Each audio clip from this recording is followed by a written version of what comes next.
I'd like to welcome to the show co-writer and director and star of the film The In-Between, Mindy Bledsoe. How are you today? I am quite well. Thank you for having me, Ricky. Before we dive into the film, um, my first question to you is, what was your first job in the movie industry? My first gig was an assistant art director for a film called 6 Month Rule. So I got to do the main character was a photographer. He was food photographer. So I did all the photography for him in the film. It was super fun and actually met a lot of people that changed my life. It was good. It was a good job. Even better. Yeah. Um, the In-Between is inspired by some of the real events of your own life. It's something you live with, but creating the art around it, how was it like living it through the eye of the lens? Wow. Good question. I like the way you put it. Well, when Jen and I decided, so let me restart. So Jennifer has type 1 diabetes in real life, and I have complex regional pain syndrome type 2 in real life. So when we decided to create these characters in the script, we very much wanted these character traits to be ever present, but we didn't want to make a movie about those issues. We didn't want to soapbox it. We didn't want to, we wanted to kind of give an authenticity to it that is not as depressing as a lot of times when you see chronic illnesses on depicted on screen. So it was a strange balance finding the authenticity of bringing those illnesses to the screen, um, not making it about that illness, and but also trying to be vulnerable behind, in front of the lens and also behind the lens. I don't know, it's such a hard question to answer.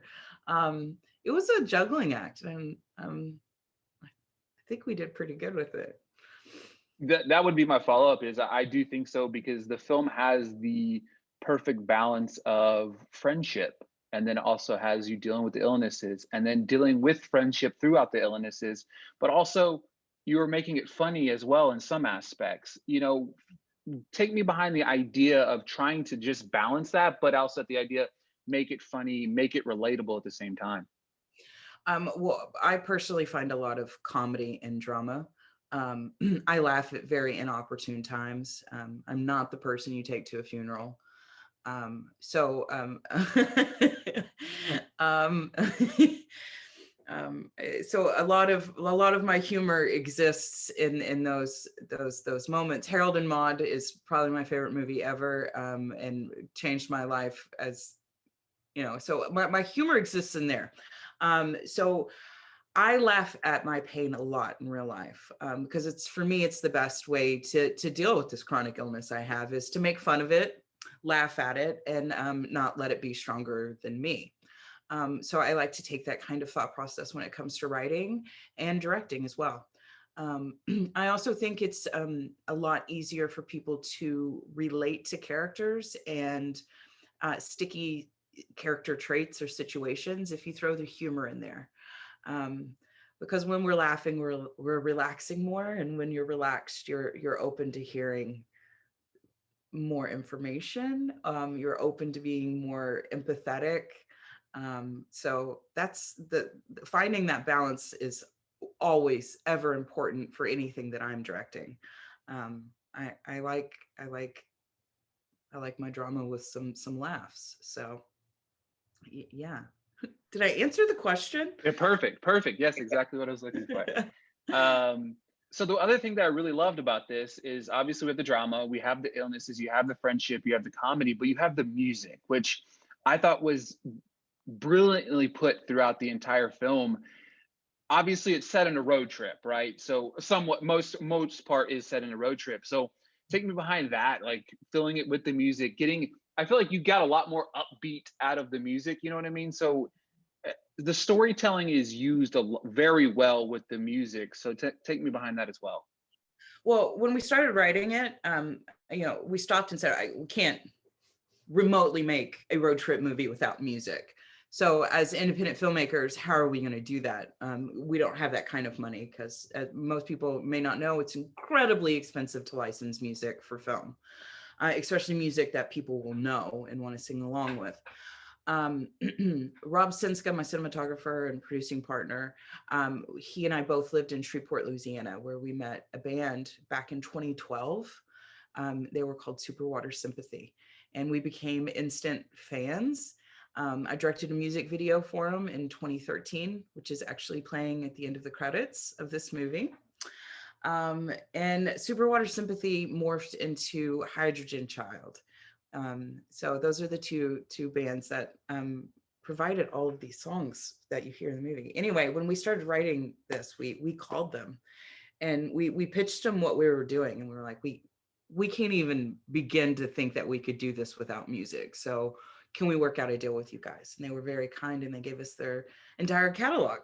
So when we continued writing, we had all of the music in our head. So we were able to go ahead and incorporate a lot of the music in spots that we knew it was going to go. Like we knew the song at the end. We knew the song that they'd be singing throughout the journey. We knew the song when they got to the salt flats. So there was stuff that was already written in, but because Rob and I knew the music so well in and of itself outside of the movie, it was also easy to incorporate it as its own character, the sister, and let it be part of the storytelling. So, we took what we knew the best way we could, and really, it helped elevate this film to no end. It wouldn't be the film without it.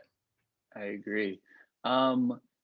And the soundtrack's available. Everyone should know. It is now out on iTunes and Amazon Music, and it's littered with dialogue from the movie. So if you actually push play and listen straight through, it's like watching the movie again. So you'll get to follow the journey of Madsen Jr. again. So go check it. That's awesome. I was literally gonna like kind of save that question for like off. I was like, hey, is that soundtrack available? Now, like, hey, it's available, guys. So go get it. I promise you're gonna. For me, I was like, man, these songs are really good. So I was like, I want to listen to more of these later. So it's good to know. Yes. I know you speak of, and understanding your background, you speak about the lack of representation behind the camera for women. It's something that we're continuing to see. What do you say to young women aspiring to be filmmakers? Surround yourself with people that you trust, and trust yourself. I think that a lot of times when you're setting out to become a filmmaker, you think that there's a specific road you're supposed to be on. I think we have to young filmmakers should get over that idea, especially now with how much there's so much being created now through TikTok and everything.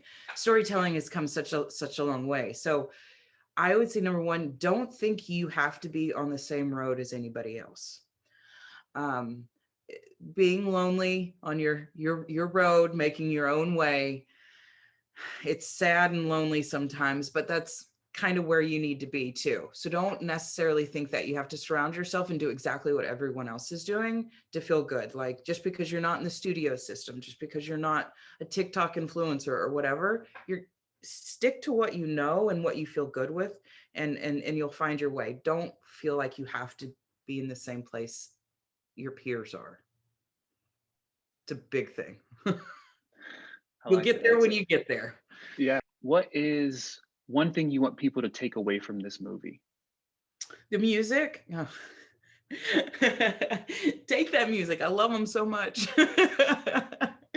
Another thing, some empathy.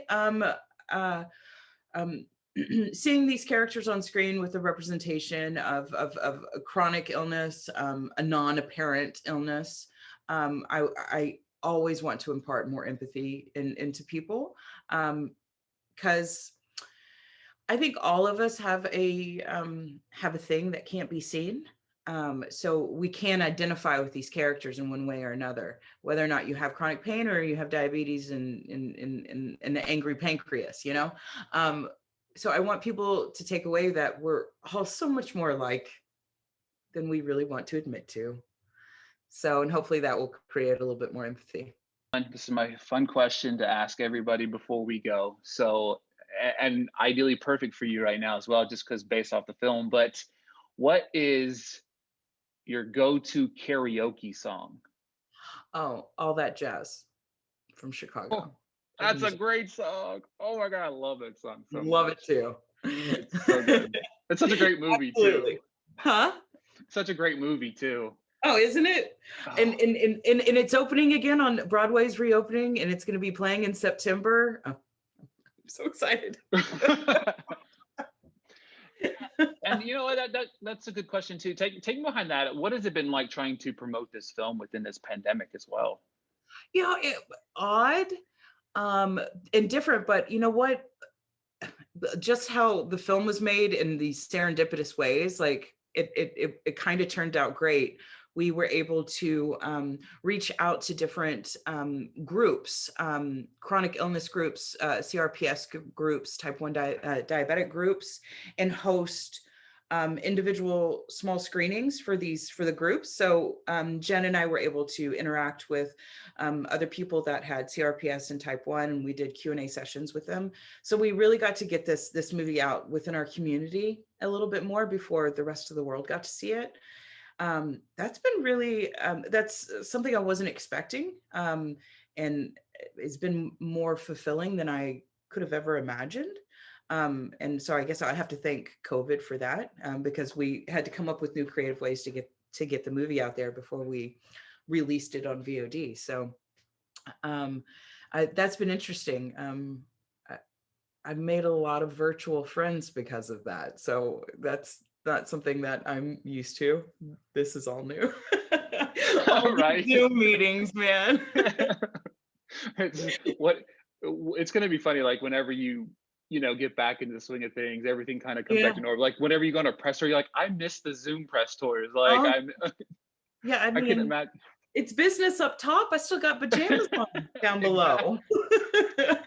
Exactly. I totally get it. Mindy, thank you so much for your time today. I really do appreciate it. Oh, thanks for having me. It was a pleasure.